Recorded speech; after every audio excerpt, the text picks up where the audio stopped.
The night the sky turned red. 35 years of rescues I can never forget. The heat doesn't just burn your skin. It vibrates in your teeth. I remember the sound of the 12th floor screaming, not the people, but the steel beams groaning under the weight of 1,000-degree hell. They told us the building was empty. They were wrong. I had 2 minutes of oxygen left, a panicked father gripping my jacket, and a wall of black smoke that made the world disappear. If you've ever wondered what it's like to stand between someone's last breath and the grave, stay with me. This is the story of the Midnight Inferno. Welcome back to Firefighter Rescue Stories. I'm Chief Mike, and I spent over 3 decades walking into places everyone else was running away from. I've seen the best of humanity in the worst of conditions. Before we dive into the heart of this rescue, do me a huge favor: hit that subscribe button, ring the bell, and join our brotherhood. These stories are a tribute to the men and women who wear the uniform, and your support helps us keep their legacy alive. If you've ever felt a calling to serve or just want to see what life is like behind the helmet, you're in the right place. Now let's go back to a cold Tuesday in November. The air in the station that night was heavy. You get a sense for these things after 20 years. It was too quiet. The city was tucked in under a blanket of freezing rain, and the only sound in the bay was the rhythmic hum of the compressors and the occasional drip of water from a recently washed engine. I was in the kitchen, staring at a cup of coffee that had gone cold 2 hours ago. My mind was drifting, thinking about retirement, about the quiet life, but the universe had other plans for me that night. At 2:14 a.m., the silence didn't just break, it shattered. The tones dropped, that high-pitched, electronic wail that hits you right in the base of your skull. It wasn't a standard structure fire tone. It was the all-call, the one that means everyone goes. I felt the adrenaline hit my bloodstream like a shot of lightning. You don't think. You don't wonder if you're tired. Your boots are on before your eyes are fully open. It's a reflex, a dance we've practiced until it's etched into our DNA. I jumped into my turnouts, pulling the heavy suspenders over my shoulders, feeling the familiar weight of the Nomex and Kevlar. As we pulled out of the station, the tires of Engine 7 hissed against the wet asphalt. I looked toward the downtown skyline, and my heart sank. You didn't need a dispatcher to tell you where we were going. A pillar of orange and charcoal was rising against the moonlight, thick and oily. It was the Grandview Apartments, 15 stories of concrete, glass, and at least 300 sleeping souls. On the radio, the dispatcher's voice was climbing an octave, losing that professional calm they usually maintain. Multiple calls reporting people trapped on the balconies. Fire is venting from the 10th floor windows. Second and third alarms are being struck. When we arrived, the scene was absolute chaos. It looked like a war zone. People in pajamas were running across the street, some without shoes, their faces masked with soot and terror. Glass was raining down like diamonds from the heat-shattered windows, smashing onto the pavement with a sound like crystal hail. The wind was whipping the flames around the corner of the building, creating a chimney effect that was sucking the oxygen right out of the street. My captain, a grizzly old guy named Sullivan, looked at me through the smoke. His eyes were hard. "Mike," he said, "take the search line, we're going up.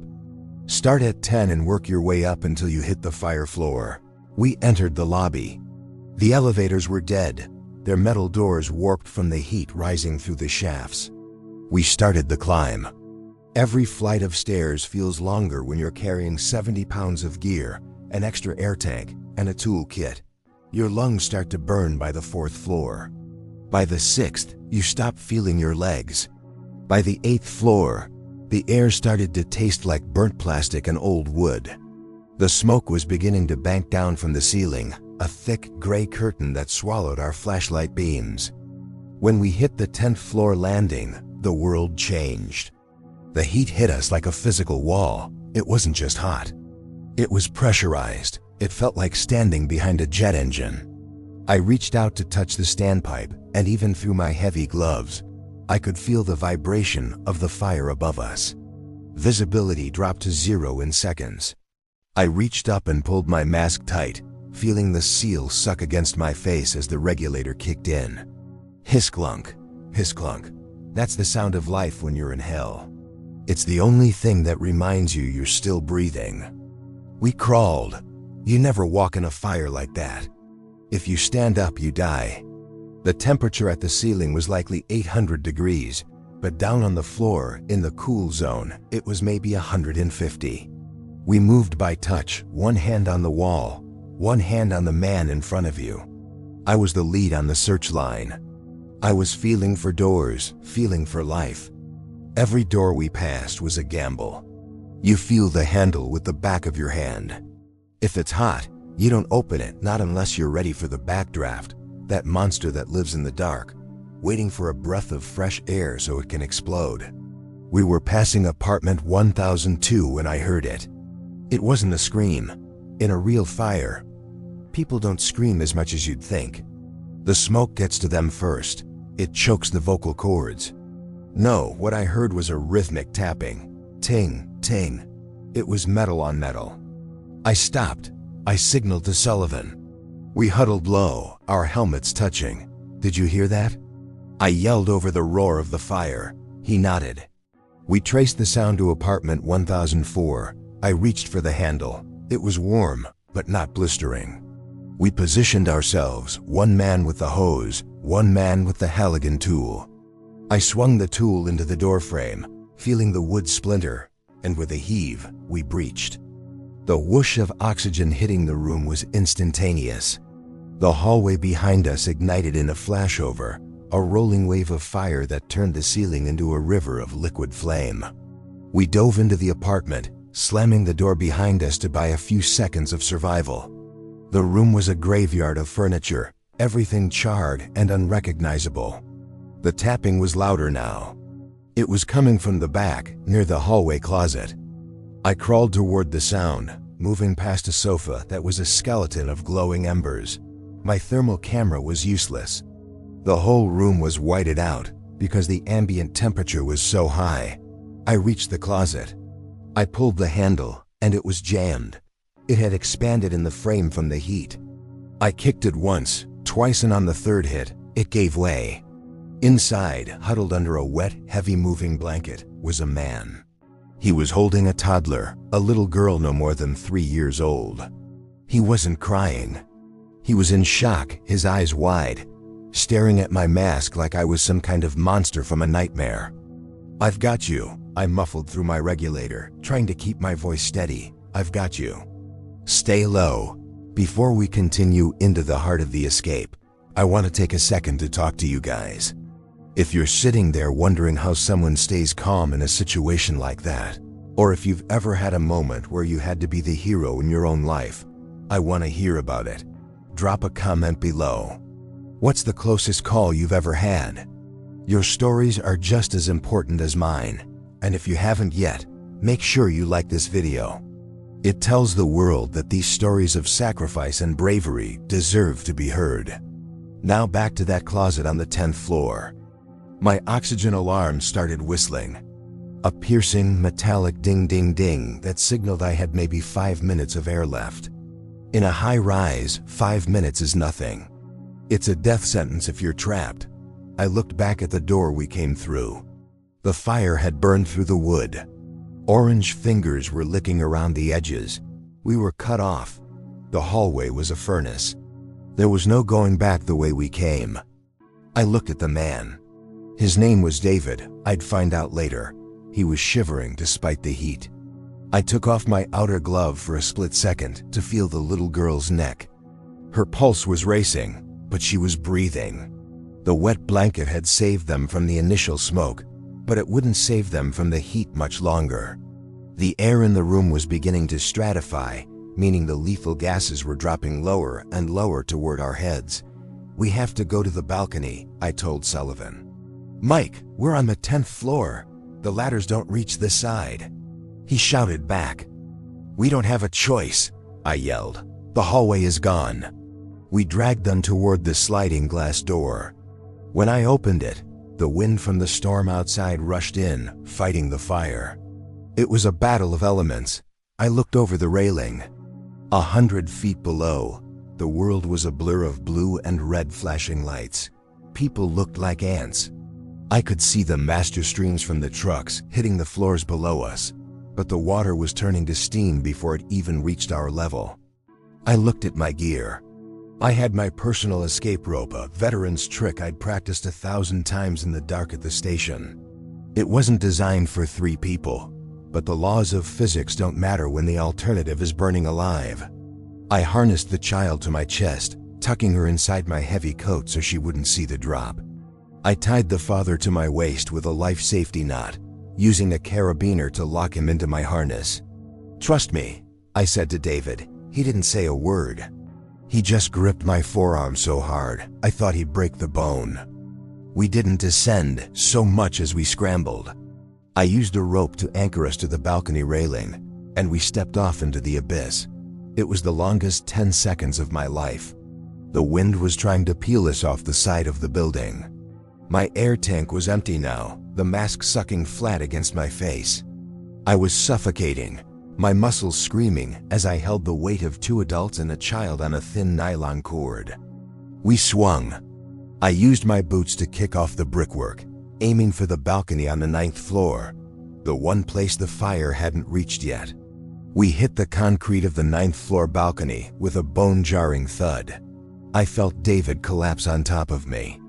I ripped my mask off, inhaling the sweetest, smokiest, coldest air I've ever tasted. I was gasping, my lungs feeling like they were full of broken glass, but we were down. We were out of the kill zone. I lay there on the cold concrete of the 9th floor balcony for a second, my chest heaving, trying to pull in air that wasn't there. My mask was off, hanging by the side of my helmet, and every breath I took felt like I was swallowing hot needles. But I didn't have the luxury of passing out. Not yet. I looked over at David the father. He was curled in a fetal position, shivering uncontrollably. I reached into my coat and pulled out the little girl. She was coughing a wet, raspy sound that was the most beautiful thing I'd ever heard. It meant she was still breathing. It meant her lungs were fighting. I grabbed David by the shoulder and hauled him up. I didn't have my air, but the 9th floor was relatively clear, just a thick, waist-high layer of stagnant smoke. "We're not done," I told him, my voice sounding like I'd been eating gravel. "Keep your head down and follow my boots." I led them through the sliding glass doors of the 9th floor apartment. It was eerie. The residents had clearly evacuated in a hurry. A half-eaten bowl of cereal sat on the table, and a TV was still flickering in the corner, broadcasting a silent weather report. It felt like walking through a ghost ship while the deck above us was a roaring furnace. We made it to the hallway, and that's when I saw them, the RIT team, the Rapid Intervention Team. They were the ones sent in when one of our own goes missing. When they saw me, their flashlights cut through the gloom like lightsabers. "We got him." One of them yelled into his radio. They swarmed us, putting a fresh mask on David and taking the little girl from my arms. I felt a sudden crushing weight lift off my chest, and for the first time in 20 minutes, my knees actually buckled. 2 of my brothers caught me under my arms. "I'm fine," I tried to say, but only a wheeze came out. They didn't listen. They dragged me toward the stairwell. Walking out of the front doors of that building was like stepping into a different dimension. The cold November rain was pouring down now, hitting my hot turnout gear and turning into steam. There were hundreds of people behind the yellow tape, but it was strangely quiet. All you could hear was the throb of the diesel engines and the hiss of the hoses. I saw the paramedics loading David and his daughter into the back of an ambulance. Before they closed the doors, David looked back. He didn't say anything. He just touched his chest and nodded. That nod ... That's what stays with you. That's the paycheck that the city doesn't print on a piece of paper. I sat on the back bumper of Engine 7, my head between my knees, watching the black soot drip off my helmet and onto the wet pavement. My hands were shaking. That's the adrenaline dump. Your body realizes the danger is over, and it starts to crash. Sullivan came over and dropped a heavy hand on my shoulder. He didn't say good job. He just handed me a bottle of water and said, "Clean your gear, Mike. We've got another 12 hours on this shift." That was the brotherhood. No ego, no parade. Just the work. Before I tell you about the call that happened only 3 hours later, a call that was much quieter, but infinitely more terrifying, I want to ask you something. If you're still here, listening to this, it's because you understand that life can change in a heartbeat. If you appreciate the raw, unvarnished truth of what we do, please hit that like button. Share this story with someone who needs to know that heroes are real, and they're often just regular people who refuse to give up. And if you haven't yet, join our community by subscribing. I've got 35 years of these moments, and I want to share every one of them with you. The sun wasn't even up yet when the next call came. We were back at the station, trying to scrub the smell of the Grandview fire out of our skin, a smell that, honestly, never truly leaves you. I was in the shower, the hot water turning black as it washed the carbon off my shoulders, when the tones dropped again. It wasn't a fire this time. It was a medical code 3. We rolled out into the gray pre-dawn light. The destination was a small suburban house only 5 blocks from the station. When we pulled up, a woman was standing in the middle of the driveway, screaming. Not just crying, screaming with a sound that makes your blood go cold. She was holding a bundle in her arms. "He's not breathing, my baby, he's not breathing." I was the first one out of the rig. I didn't even have my jacket on, just my station blue shirt. She thrust the bundle into my arms. It was a 6-month-old boy. He was blue. Not a pale blue, but the color of a bruised plum. His eyes were open but rolled back. He was silent, choking. That's the worst kind. If they're coughing, they're breathing. If they're silent, the airway is 100% blocked. In that moment, the 15-story high-rise fire I had just survived felt like a walk in the park. In a fire, you have tools, you have a team, you have a plan. With a choking infant, it's just you, your hands, and a clock that's ticking down to brain damage or worse. I flipped the baby over onto his stomach, resting him along my forearm with his head lower than his chest. I used the heel of my hand to deliver 5 sharp back blows. Thwack, thwack, thwack, thwack. Nothing. I flipped him back over, looking at his tiny face. Still blue, no air moving. I used 2 fingers to deliver 5 quick chest thrusts right in the center of his sternum. I was terrified of breaking his ribs, but I was more terrified of losing him. 1, 2, 3, 4, 5. Still nothing. The mother was on her knees in the driveway, clawing at the gravel. Sullivan and the rest of the crew were standing in a semicircle, their faces grim. We've all seen death, but losing a child, that's the one that breaks a firefighter. That's the one that ends careers. I did it again. I flipped him over. My heart was hammering against my ribs so hard I thought it would burst. Thwack, thwack. On the 4th back blow, I felt a tiny pop. A small, half-chewed piece of a plastic toy flew out of his mouth and landed on the asphalt. For 3 seconds, there was absolute silence. Then, the most beautiful sound in the world broke the morning air. A cry. It wasn't a soft whimper. It was a full-throated, angry, powerful scream. The baby's color rushed back, turning from blue to a healthy, vibrant pink in a matter of seconds. I felt my own breath leave me in a long, shaky sigh. I handed the boy back to his mother, who was now sobbing so hard she could barely hold him. I walked back to the engine and sat in my seat. I didn't say a word. I just watched the sun finally crest over the horizon. 2 rescues in 5 hours. One involved a high-rise rope descent through a wall of flame, and the other involved 2 fingers and a piece of plastic. Both were a battle for a soul. That's the reality of this life. You go from being a titan fighting a dragon to a servant kneeling in a driveway. You learn very quickly that you aren't the one in control. You're just the vessel. You're the one who shows up when the world is falling apart and says, "Not today. Not on my watch." But the day wasn't over, not by a long shot. Because as we were backing the engine into the bay, The radio crackled again. Engine 7, Ladder 12, respond to a technical rescue. Elevator entrapment with multiple victims. Building is reporting smoke in the shaft. My arms were still heavy, my lungs were still sore, and my soul was tired. But I looked at Sullivan, and he looked at me. We didn't need to speak.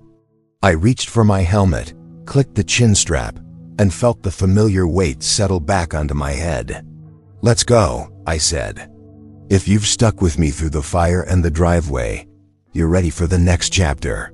We're going into the dark heart of a mechanical failure, a steel trap where the walls are closing in and the air is running out. This is where the technical skill of a firefighter is pushed to the absolute limit. I want to thank you for being part of this journey.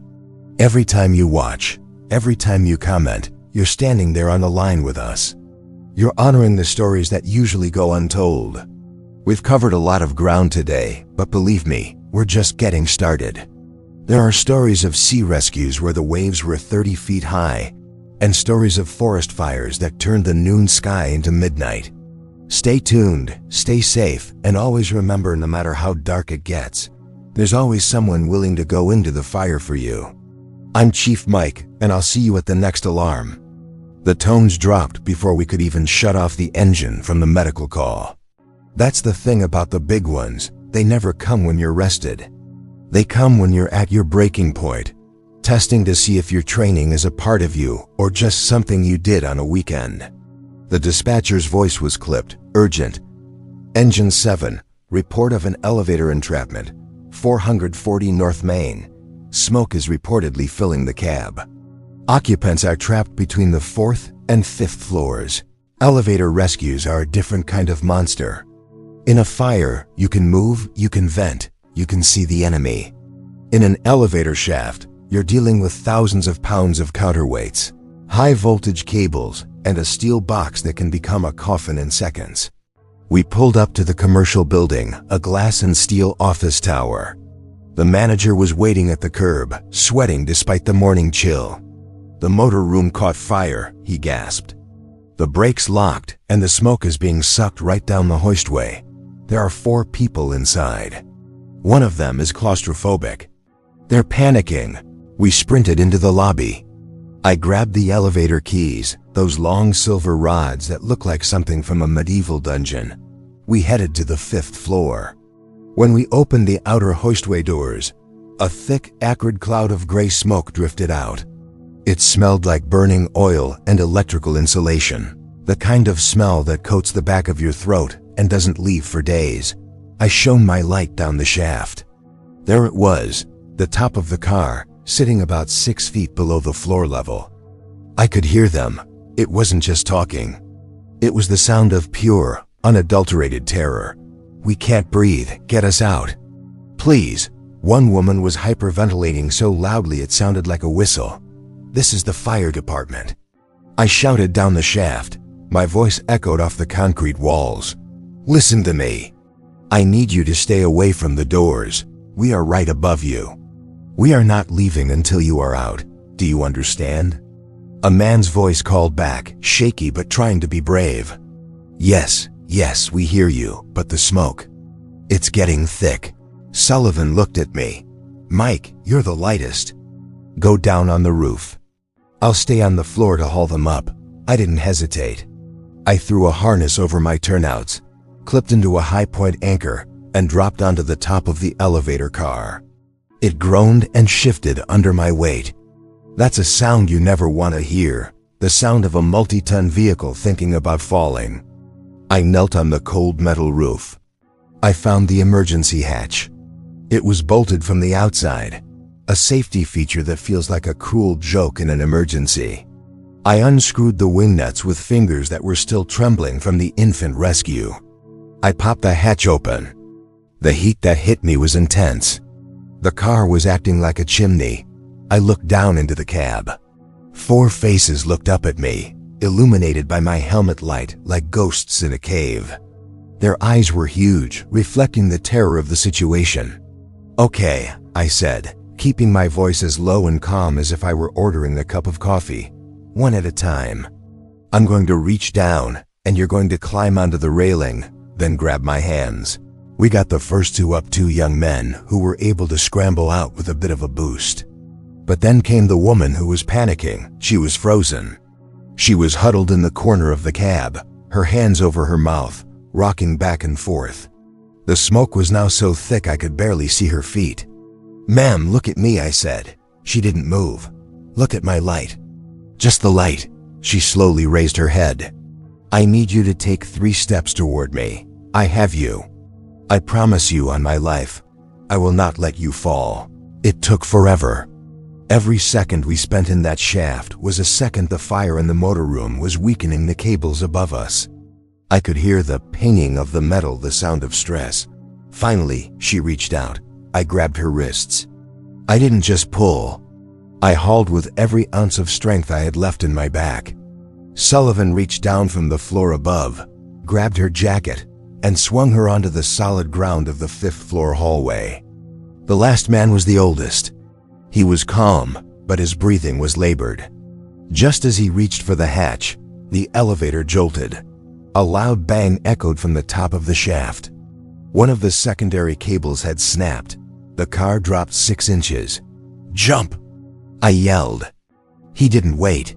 He leaped, grabbing the edge of the hatch. I grabbed his belt, my boots digging into the top of the car for leverage. The elevator was swaying now, vibrating with a low-frequency hum that told me the primary brakes were the only thing holding us between life and a 50-foot drop. Sullivan and another firefighter reached down, grabbing the man's shoulders and pulling him up to safety. "Mike, get out of there!" "Now!" Sullivan screamed. I didn't need to be told twice. I unclipped my carabiner from the car and signaled for the hall. As I was being pulled up into the hallway, the elevator gave one final haunting screech of metal on metal. It didn't fall, the safety wedges held, but the car tilted at a sickening angle, jammed forever in the dark. I rolled onto the hallway carpet, gasping. I was covered in grease, soot, and sweat. I looked at the 4 people we'd just pulled out. They were sitting against the wall, being treated by the paramedics. They were alive. They were going home. Before I wrap up this journey with you, I want to take a moment. If you've listened this far, through the fires, the choking babies, and the dark elevator shafts, you've seen a glimpse into a world most people only see on the news. This channel is about the truth. It's about the fact that life is fragile, but the human spirit is unbreakable. If these stories moved you, if they gave you a new perspective on the people who serve, please subscribe, like, and share. Help us grow this station so we can keep these memories alive. Your support is the fuel that keeps this channel running. As I sat there in that office building hallway, the sun was finally fully up. It was a beautiful, clear morning. You'd never know that just a few floors up, a battle had been fought. I looked at my hands. They were scarred, dirty, and tired. But they were the hands that held a child as he took his first breath again. They were the hands that held a rope while a father prayed for his life. People always ask me, "Mike, how did you do it for 35 years? How did you see all that and keep going?" The answer is simple. I didn't do it alone. I did it with a brotherhood that stands taller than any skyscraper. And I did it because I knew that somewhere out there, someone was having the worst day of their life, and they were waiting for a light to appear in the smoke. I've had a long career. I've seen things that would break most men, and I've seen things that would make a cynic believe in miracles. I'm a veteran now. My firefighting days are mostly in the rearview mirror, but the stories never die. They live on in the people we saved, the families that stayed together, and now they live on in you. Thank you for walking through the fire with me today. Thank you for honoring the call. This is more than just a YouTube channel. It's a station house, and you're always welcome here. We have many more rescues to recount. The time we pulled a pilot from a downed Cessna, the night the forest fire jumped the highway, and the quiet saves that no one ever heard about. Stay safe. Look after each other. And when the smoke gets thick, just remember, look for the light. I'm Chief Mike, and this has been Firefighter Rescue Stories. I'll see you at the next alarm. Dispatch, Engine 7 is back in quarters. Out.